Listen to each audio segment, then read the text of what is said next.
Tnediet il-kampanja Wines of Distinction maħsuba apposta biex iżżid l-għarfien dwar l-imbejjed bis-siġil DOC Malta, DOC Għawdex u IGT Gżejjer Maltin. Is-Segretarju Parlamentari għall-Agrikoltura Clint Camilleri saħaq dwar l-importanza li l-bidwi Malti jinvesti fid-dwieli. Nedejna kampanja fejn fil-ġimgħat li ġejjin ser ikollna diversi informazzjoni u edukazzjoni lill-konsumatur fuq xi jfissru dawn il-labelings fl-aħħar mill-aħħar kif ukoll qegħdin nippromovu prodott Malti.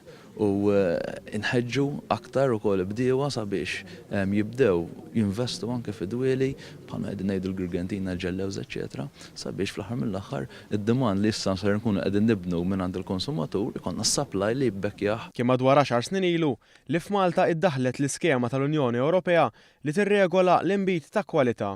Din is-sistema regolatorja tiċċertifika l-inbejjed tal-assara lokali bħala inbejjed DOC jew IGT. Dawn l-imbejjed jinarfu mis-siġil speċjali li jkun mal-friskun. Siġil li jinkludi l-emblema tal-Ministeru responsabbli mill-Agrikoltura flimkien ma' numru uniku li huwa garanzija li l-inbit ġie ċertifikat mid-Direttorat tal-Agrikoltura.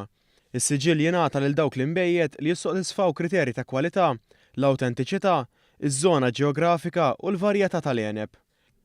Bħalissa f'Malta hawn 9 assara jew produtturi tal-inbit DOC u IGT li bejniethom jikkultivaw madwar 450 ettaru ta' dwieli. Bejn l-2016 u l-2017 il-produzzjoni laħqet madwar 500,000 litru ta' inbit.